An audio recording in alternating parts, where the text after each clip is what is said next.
Morning. So first time out, new camera, so I've got no idea what it's captured. It was 16 degrees last week and now it's not.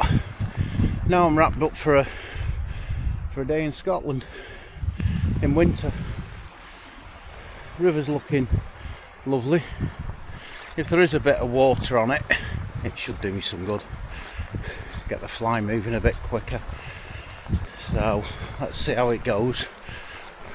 I want to stick this on my chest, this camera, and see how it gets on.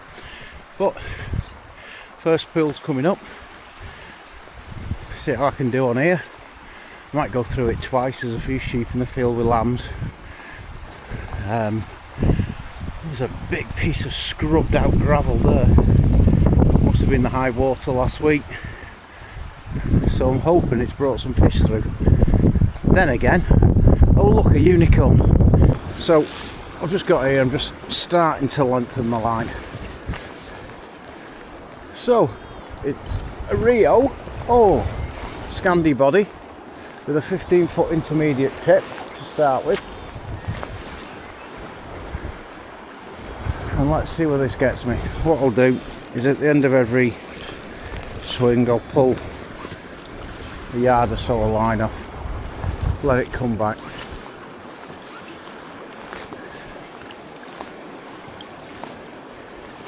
Nice high vis point there. Not sure if I need to roll it, but I'll roll it just to start with.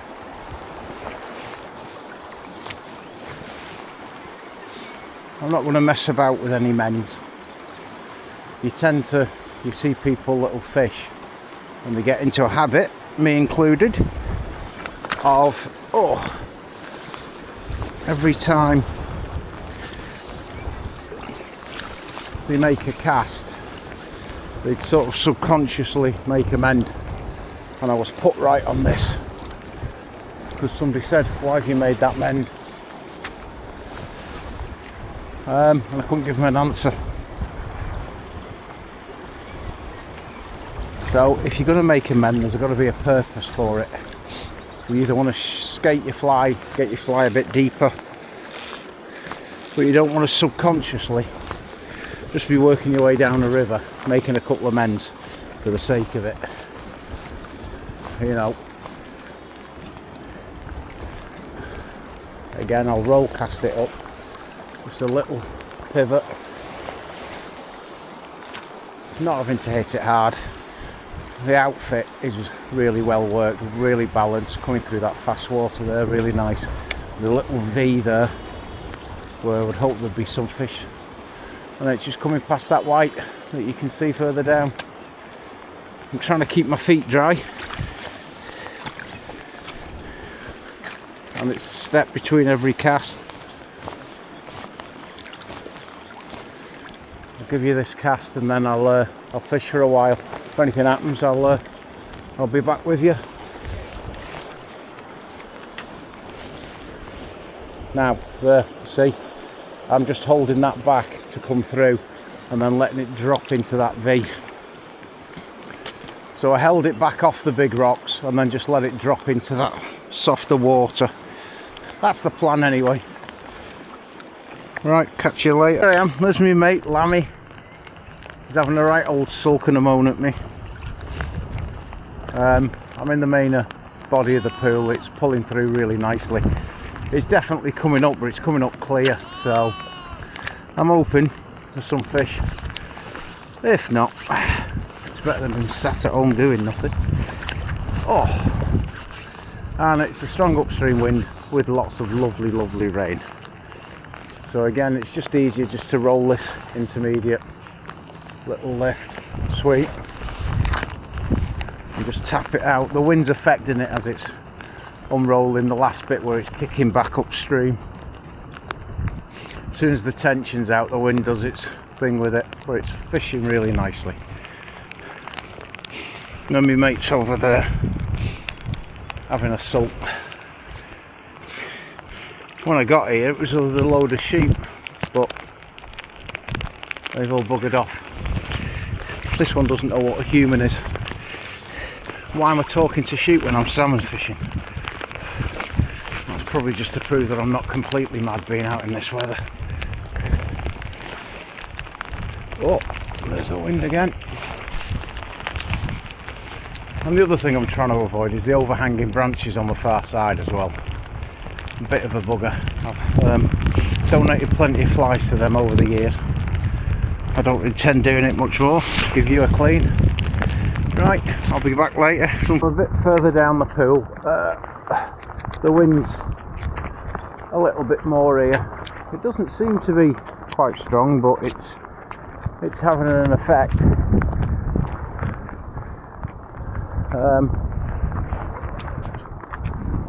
Well, I got a cast out then, so I'll be quite happy with that. What I was saying before about mending, I've just come through a section. As you can see, my running line seems to be overtaking my head, so this inside line of water, sort of here, just if I loop there, you can see the inside line running quite a bit faster than the other side. So this is an instance when, as your line's swinging, your running line will go overtake your head and your tip and your fly, and it's up to you if you want that. You know, if your running line overtakes it, what it's going to do, it's going to put a belly downstream, and it will pull your fly across the water. It will pull it through a little bit quicker, which isn't always a bad thing. However, if you're on a deep hole, if I look at that, that's running straight. We see how the running line's getting in front. If I'm on a deep hole and I want my fly to sink a bit, what I'd do is what I've just done there, which is mend. So that's fishing nicely. It's all coming around together. So you've got to think about your mends, when you're putting them in, how you put them in. Don't just put them in to keep your fingers warm. I'm glad I put my gloves on. Alright, couple more casts. Finish out this pool, see how I get on. Oh, my mate the lamb's found its mum, so I feel much better now. Although I've got nobody to talk to.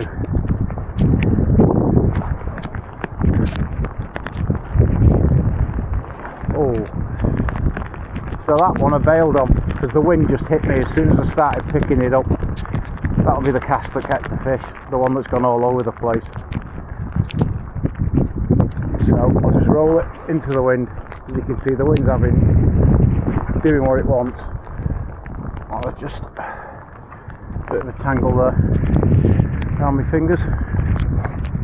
You see, I just don't want that running line overtaking the head and pulling it across. I want it to come off that slower water into the faster water at a nice pace, not get ripped through it. Although getting ripped through it could make a difference. Oh, what a lovely, lovely spring day.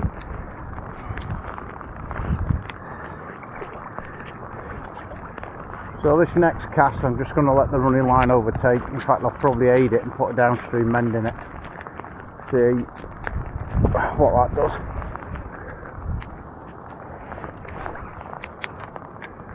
If I put that in there, hold my rod back, and typically the head's in the faster water now and the running line's not. Oh, little bump then.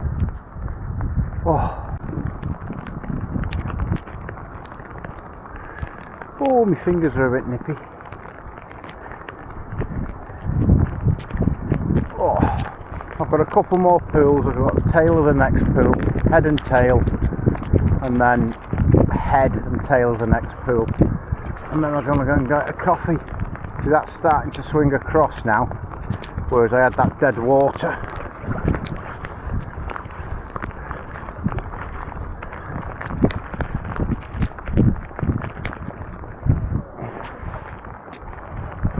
Oh, not supposed to do that cast. Apparently it scares all the fish. Oh, that was all over the place with the wind. I think I need to slow down a little bit as well.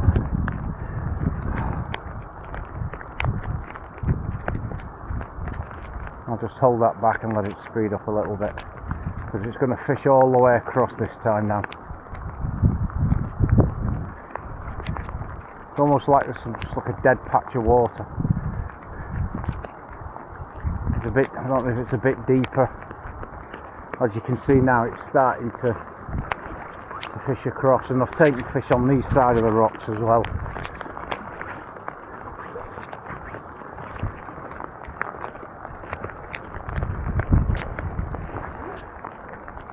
It's a bright orange conehead fly I'm using. I might put something a little bit more subtle on because it is quite bright, that fly. Right, different pool, quite difficult wading. Oh, a bit faster. I fish have to wade under that tree, which has got a deep pot in it. Hopefully not that deep today. Oh, but I'll move through here pretty quickly.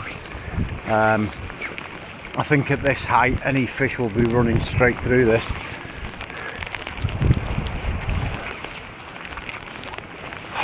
And the wind is definitely not helping.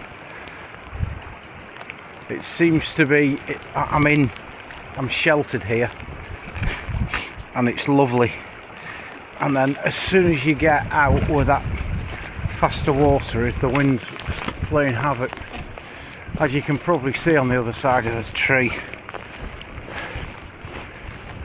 So I need to be a little bit less gentle and more hitting it, and that was awful. Just let that short cast work its way through.